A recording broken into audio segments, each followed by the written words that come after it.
హోంగార్డ్ల చట్ట సవరణకు కేంద్రం కీలక ముందడుగు.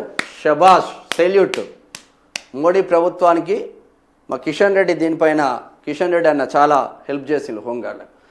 మోడల్ హోంగార్డ్స్ బిల్లు తుది దశలో. స్వరాష్ట్ర బదిలీలపై హోంగార్డులో కొత్త ఆశలు. హోంగార్డుల సమస్యలపై వరుస కథనాలు ప్రచురించిన ప్రజా వాయిస్. ఇది బిఫోర్ మనం చాలా వరకు ప్రచురించడం. ఇరు రాష్ట్రాల సీఎం సార్లు మా డ్యూటీలు ఇక్కడ, మా కుటుంబాలు అక్కడ. హోంగార్డుల కన్నీటి గాథలు వినండి. తెలంగాణ, ఆంధ్రప్రదేశ్లో పనిచేస్తున్న హోంగార్డులను సొంత రాష్ట్రాలకు బదిలీ చేయండి. రెండు రాష్ట్రాల డీజీపీలకు విన్నపాలు. రెండు రాష్ట్రాల గవర్నమెంట్లకు హోంగార్డుల వేడుకలను, ఇటువంటి అనేక వార్తలు అందించిన హోంగార్డుల కుటుంబాలు ఆగమవుతున్నాయి. ఆంధ్రప్రదేశ్కు చెందిన వాళ్ళు ఈడ దాదాపు 150 మంది దాకా పనిచేస్తున్నారు. వాళ్ళని ఆంధ్రప్రదేశ్కు పంపించండి, వాళ్ళ కుటుంబాలు అక్కడ ఉన్నాయి. తెలంగాణకు చెందిన వాళ్ళు ఆడ దాదాపు 150-200 మంది పనిచేస్తున్నారు. వాళ్ళ కుటుంబాలు ఇక్కడ ఉన్నాయి, తెలంగాణ బిడ్డలు ఆడున్నారు. అక్కడి నుంచి ఇటు పంపించండి అని ముఖ్యమంత్రి కేసీఆర్ ఉన్నప్పుడు, ఆ ముఖ్యమంత్రి జగన్మోహన్ రెడ్డి ఉన్నప్పటి నుంచి నడుస్తుంది తతంగం.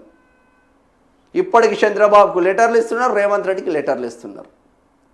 అదే లేదు, ఆచితూచి లేదు. ఇన్ని ప్రజావాయిస్ 4-5 వార్తలు ప్రచురించడంతోనే కొంచెం చలనం వచ్చింది. కిషన్ రెడ్డి వార్త చూసిండు, బండి సంజయ్ వార్త చూసిండు, కేంద్ర మంత్రులకు ప్రజావాయిస్ జర్నలిస్టు మిత్రులే చూపించిండు వార్తలు.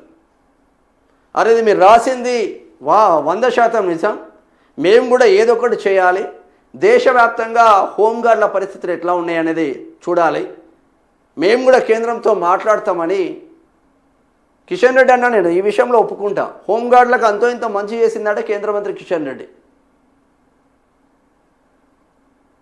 సో వాళ్లకు ఇక మన రేవంత్ రెడ్డి ఏమో పొంకనామాలు కొడతాడు. 1 తారీఖే జీతాలు ఇస్తా అంటారు. 20 జిల్లాలలో ఈరోజు 10 తారీఖు, ఇప్పటి వరకు మీరు జీతాలు ఇవ్వలే హోంగార్డులకు. ఇది నిజం కాదా? ప్యూన్ కాడ నుంచి ప్రిన్సిపాల్ దాకా మొత్తం హోంగార్డులే చేస్తున్నారు కదా స్టేషన్లో. సిఐకి డ్రైవర్ హోంగార్డే, ఎస్ఐకి డ్రైవర్ హోంగార్డే, నీ కాగితం అందించేది హోంగార్డులే, ఛాయలు అందించేది హోంగార్డులే. అవసరం అంటే మీరేటన్నా పోతే మళ్ళా మీ కుటుంబ సభ్యులను తీసుకుపోయేది హోంగార్డులే. ప్రతి ఐపీఎస్ ఇంట్లో 5-6 హోంగార్డులు పనిచేయాలి. వాళ్ళ భార్యను టెంపుల్కు తీసుకుపోవాలని హోంగార్డే, పిల్లలను ఈ స్కూల్కు తీసుకుపోవాలంటే హోంగార్డే, మళ్ళా జిల్లా ఎస్పీకి డ్రైవర్గా పనిచేయాలని కూడా హోంగార్డే. ఎంతమంది జీవితాలతో ఆడుకుంటున్నారు ఇంకా మీరు. మొత్తం మీద ప్రజా వాయిస్ ఎఫెక్ట్ అనే గర్వంగా చెప్తాం. మేము రాసిన వార్తలు ప్రజాకోణంలో ఉంటున్నాయి మేము రాసిన వార్తలు. ఒక్కసారి చూద్దాం. ఇది దేశవ్యాప్తంగా హోంగార్డుల సేవలను చట్టబద్ధ గుర్తింపు, మెరుగైన సంక్షేమం కల్పించే దిశగా కేంద్ర ప్రభుత్వం కీలక అడుగు వేసింది. మోడల్ హోంగార్డ్స్ బిల్లు 1965 సవరణ ప్రక్రియ తుది దశకు చేరుకుందని కేంద్ర హోంశాఖ సహాయ మంత్రి నిత్యానంద రాయ్ వెల్లడించారు. కేంద్ర ప్రభుత్వ ఆమోదం అనంతరం సవరించిన బిల్లును అన్ని రాష్ట్రాలు, కేంద్రపాలిత ప్రాంతాలకు పంపనున్నట్లు స్పష్టం చేశారు. లోక్సభ సభ్యుడు మాగుంట శ్రీనివాసులు రెడ్డి రూల్ 377 కింద ప్రస్తావించిన అంశానికి స్పందిస్తూ మంత్రి రాసిన లేఖలో మోడల్ హోంగార్డ్స్ బిల్లు, సివిల్ డిఫెన్స్ చట్టం సవరణలపై రాష్ట్ర ప్రభుత్వాలు, కేంద్ర పాలిత ప్రాంతాలు, సంబంధిత మంత్రిత్వ శాఖలు, ఇతర భాగస్వాములతో విస్తృత స్థాయిలో సంప్రదింపులు జరిపినట్లు పేర్కొన్నారు.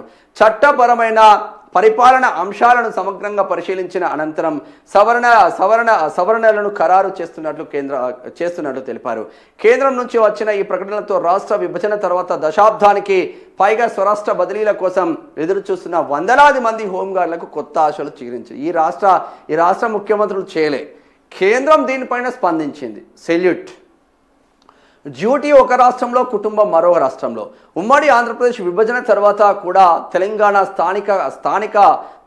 స్థానికత కలిగిన హోంగార్డులు ఆంధ్రప్రదేశ్లో, ఏపీ స్థానికత కలిగిన వాళ్ళు తెలంగాణలో విధులు నిర్వర్తిస్తున్నారు. తెలంగాణలో సుమారు 200 మంది ఏపీ హోంగార్డులు పనిచేస్తున్నారు. ఎవరికైనా తెలుసానే ఎంత ఇబ్బందులు పడుతున్నారు హోంగార్డులు? ఉండగా దాదాపు అదే సంఖ్యలో తెలంగాణ హోంగార్డులు ఏపీలో పనిచేస్తున్నారు. 600 700 200 డ్యూటీ చేసే ప్రతి ప్రాంతానికి దూరంగా ప్రతి ప్రాంతానికి దూరంగా కుటుంబాలు ఉండడంతో ప్రతి వారం ప్రయాణాలు చేయాల్సి వస్తుంది. రవాణా ఖర్చులు పెరుగుతున్నాయని, కుటుంబ సభ్యులకు దూరంగా ఉండాల్సిన పరిస్థితి ఏర్పడ్డాయని హోంగార్డులు ఆవేదన వ్యక్తం చేశారు. వృద్ధ తల్లిదండ్రుల సంరక్షణ, పిల్లల చదువులు, ఉద్యోగాల్లో స్థానికత నిబంధనలు కూడా తమకు తీవ్రంగా ప్రభావితం చేస్తున్నాయని చెబుతున్నారు. పోలీసులతో సమాన సేవలు కానీ సమాన హక్కులు లేవు. ట్రాఫిక్ నియంత్రణ, బందోబస్తు, విపత్తులు, అత్యవసర పరిస్థితులు, ఎన్నికలు, పండుగలు ప్రతి సందర్భంలోనూ హోంగార్డులు పోలీసులతో సమానంగా సేవలు అందిస్తున్నారు. అయినప్పటికీ ఉద్యోగ భద్రత, తగిన వేతనం, పదోన్నతులు, సామాజిక భద్రత వంటి ప్రాథమిక ప్రయోజనాలు ఇప్పటికీ అందడం లేదని వాపోతున్నారు. 30 నుంచి 35 సంవత్సరాలతో పాటు సేవలు అందించిన గ్రూప్ సి లేదా గ్రూప్ డి హోదా దక్కడం లేదని, సమాన పనికి సమాన వేతనం సూత్రం అమలు కావడం లేదని హోంగార్డులు చెబుతున్నారు. కేంద్రం 1983, 2010లో జారీ చేసిన మార్గదర్శకాలు కూడా అనేక రాష్ట్రాల్లో పూర్తి స్థాయిలో అమలు కాలేదని ఆవేదన వ్యక్తం చేస్తున్నారు. స్థానికతతో పదోన్నతులకు అడ్డంకి. స్థానికత ఆధారంగా కానిస్టేబుల్ పదోన్నతులు కల్పిస్తున్న నేపథ్యంలో స్థానికేతర హోంగార్డులు తీవ్రంగా నష్టపోతున్నారు. ఏళ్ల తరబడి సేవలు అందించిన ప్రమోషన్లు లేక నిరుత్సాహానికి గురవుతున్నారు.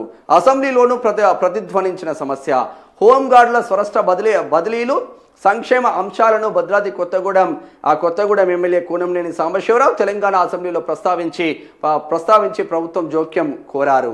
ఈ అంశంపై ప్రభుత్వం తీసుకునే నిర్ణయంపై హోంగార్డులు ఆసక్తిగా ఎదురు చూస్తున్నారు. ప్రజా వాయిస్ వరుస కథనాల ప్రభావం. హోంగార్డుల స్వరాష్ట్ర బదిలీలు, సమాన వేతనం, ఉద్యోగ భద్రత, పదోన్నతులు, స్థానికతతో ఎదురవుతున్న ఇబ్బందులపై ప్రజావాయిస్ పత్రిక గత కొంతకాలంగా వరుస కథనాలను ప్రచురించి ప్రభుత్వాల దృష్టికి తీసుకెళ్లింది. రాష్ట్ర విభజన తర్వాత దశాబ్ద కాలం పరిష్కారం కోసం ఎదురుచూస్తున్న హోంగార్డుల సమస్యలను ప్రజావాయిస్ నిరంతరం వెలుగులోకి తీసుకువచ్చింది.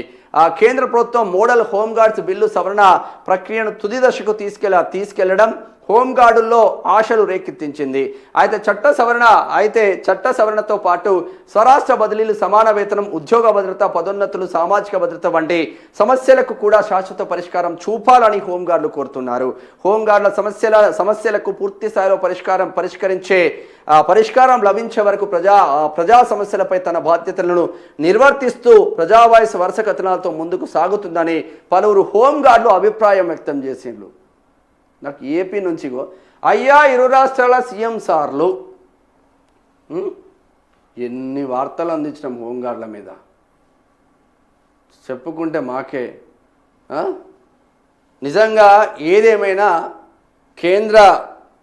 కేంద్ర మంత్రులుగా ఉన్న ఇటు బండి సంజయ్ కావచ్చు, ఇటు కిషన్ రెడ్డికి ఇద్దరికి కూడా ప్రజావాయిస్ ధన్యవాదాలు తెలియజేస్తుంది.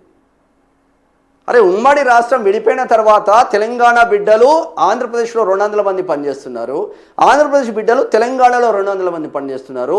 వీళ్ళ కుటుంబాలు ఆగమవుతున్నాయి, వాళ్ళ కుటుంబాలు ఆగమవుతున్నాయి. 2 రాష్ట్రాల సీఎంలకు మొరబెట్టకుండా 10 సంవత్సరాలు ఎన్నిసార్లు జగన్మోహన్ రెడ్డి దగ్గరికి పోయినా, కేసీఆర్ దగ్గరికి పోయినా అతి గతి లేదు, చూపలేదు. వాళ్ళు చిన్న ఉద్యోగం, వాళ్ళతో మాకేంది. ఈ ప్రజావాయిస్ కథనాలు ట్విట్టర్లో ట్వీట్ చేసినాం, కేంద్ర మంత్రులకు పంపించినాం. హోంగార్డ్ వాట్సాప్ గ్రూపులలో విపరీతంగా ట్రోల్ అయినాయి. సో ఆ నేపథ్యంలో ఒక మంచి నిర్ణయం తీసుకుంది కేంద్ర సర్కార్ అని చెప్పుకోవచ్చు. అటు కేంద్ర సర్కార్కి, కేంద్ర మంత్రులకు సెల్యూట్ చేస్తూ ఉంది ప్రజావాయిస్. ఇప్పటికైనా వాళ్ళకి మంచి జరగాలని మనస్ఫూర్తిగా కోరుకుంటున్నా.